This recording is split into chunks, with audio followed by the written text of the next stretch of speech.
Petit 3, le gouvernement de transition 2014-2015. Et je disais tantôt que, après le débat de Blaise Compaoré, il a été remplacé par le lieutenant-colonel Isaac Zida. Mais sous la pression de la communauté internationale et de la société civile, il a été mis en place une transition civile dirigée par Michel Kafando. Et malheureusement, cette transition civile va être suspendue du 16 au 23 septembre 2015 suite à un coup d'État du général Gilbert Diendéré. Mais M. Kafando est remis dans ses fonctions. Il va diriger le pays jusqu'en novembre 2015 où les élections présidentielles ont mis à la tête du pays M. Roch-Marc Christian Kaboré, président du MPP, Mouvement du Peuple pour le Progrès. Donc nous passons au petit 4, la présidence de Roch-Marc Christian Kaboré.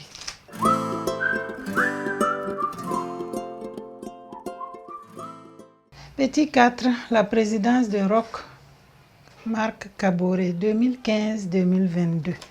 Les élections de 2015 portent M. Roch-Marc Christian Kaboré à la présidence du Burkina Faso.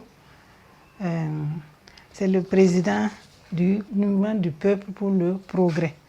Et donc, sous sa présidence, beaucoup de choses vont être faites. Le pouvoir de Roch-Marc Christian Kaboré va être très vite confronté à de nombreuses difficultés, aussi bien sur le plan économique, sur le plan sécuritaire et sur le plan sanitaire. Au niveau économique, on peut mentionner la cherté des produits de première nécessité qui devient presque inaccessible pour la majorité de la population. Au niveau social, il y a le système éducatif qui est dans un chaos persistant. Et les difficultés de vie entraînent les grèves des fonctionnaires pour revendiquer donc des augmentations de salaires, des grèves des enseignants pour revendiquer une amélioration de leurs conditions de vie et de travail. Cela va conduire à des coupures et à des suspensions de salaires en 2020. L'aggravation des problèmes sécuritaires entraîne de nombreux déplacés internes.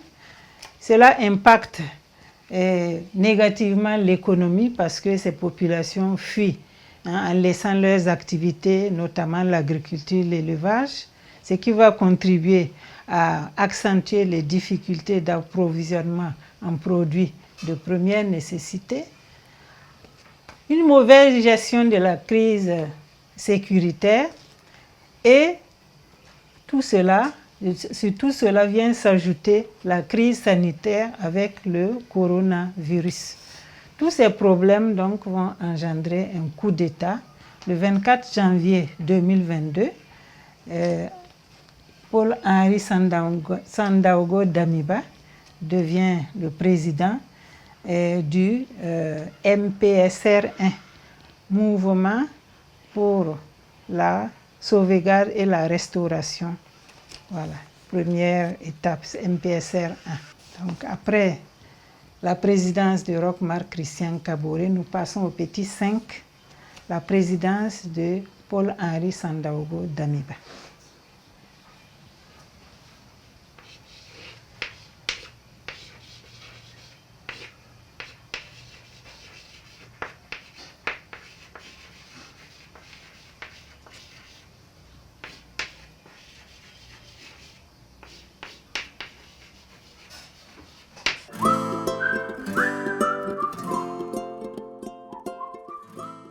Le coup d'État qui a entraîné l'arrivée de M. Paul-Henri Sandaogo Damiba, les putschistes avaient pour objectif de venir à bout rapidement de la crise sécuritaire.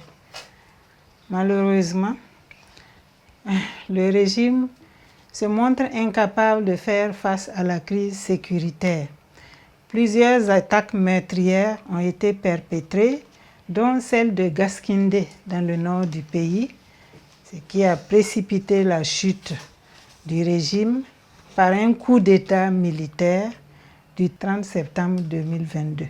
Donc le MPSR 1 n'aurait duré que 8 mois environ. Le capitaine Ibrahim Traoré devient président. Ils mettent en place le MPSR 2, Mouvement pour la sauvegarde et la restauration numéro 2.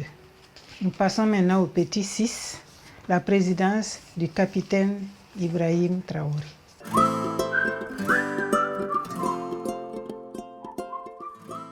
Petit 6, la présidence du capitaine Ibrahim Traoré de 2022 à nos jours.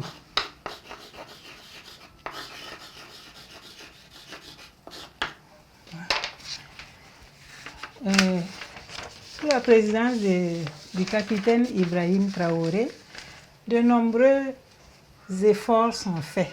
En tout cas, il y a des actions remarquables, parmi lesquelles nous pouvons mentionner, sur le plan sécuritaire, la réorganisation et l'équipement des forces de défense et de sécurité, ce qui les a rendus plus offensifs.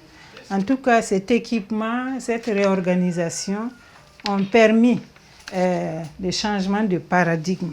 Parce qu'auparavant, nos forces de défense et de sécurité n'avaient pas suffisamment de moyens qui leur permettent de résister aux attaques et même d'aller à l'offensive. Aujourd'hui, ce n'est pas le cas. Les choses ont complètement changé. En plus, ils sont appuyés par l'enrôlement de nombreux VDP, les volontaires de défense de la patrie. Il y a la création du Fonds de soutien patriotique. Et ce Fonds de soutien patriotique vise à renforcer l'engagement des citoyens en matière de sécurité.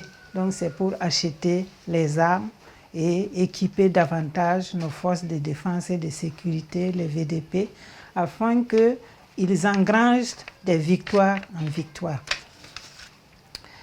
Il y a le retrait du pays de la CEDEAO. La distanciation avec certains pays de l'Occident, notamment la France. Nous savons qu'il y a des accords qui ont été révisés avec la France. Avant, les industries françaises qui étaient sur le territoire burkinabé ne payaient pas de taxes. Maintenant, ils doivent le payer à l'État burkinabé. Ils partaient payer ça dans leur pays, mais pas au Burkina. Ça ne profitait pas au Burkina Faso. Maintenant, c'est l'inverse. Le rapprochement de notre pays avec la Russie, en tout cas, la diplomatie a été accentuée entre le Burkina et la Russie. Nous avons aussi la fondation de l'AES, Alliance des États du Sahel. Le Burkina Faso forme avec le Niger et le Mali la Confédération des États du Sahel, dont l'objectif premier est de lutter contre l'insécurité qui sévit dans la zone du Sahel. L'amélioration de la croissance économique, la baisse du déficit budgétaire. Voilà autant de forces, autant d'actions qui peuvent être mises, qui sont mises d'ailleurs, au compte du régime du capitaine Ibrahim Traoré. Comme on dit, tout n'est pas rose. C'est vrai, il y a eu beaucoup d'avancées, mais le problème demeure toujours sur le plan sécuritaire. En tout cas, beaucoup de zones ont été reconquises. Il y a des populations déplacées qui ont rejoint leur localité. Les forces de défense et de sécurité, les VDP, sont ragaillardis maintenant parce qu'ils ont les armes pour se défendre et défendre les populations. Donc l'objectif, il reste beaucoup à faire, c'est de libérer la totalité du pays. En tout cas, la majeure partie est libérée. Il reste à libérer le reste pour que le Burkina Faso retrouve la paix et la sécurité pour amorcer son développement économique. Nous voilà au terme de cette leçon sur l'évolution politique du Burkina Faso de 1960 à nos jours. On peut dire en conclusion que la vie politique de notre pays a été marquée par des régimes vraiment d'exception, beaucoup de coups d'État.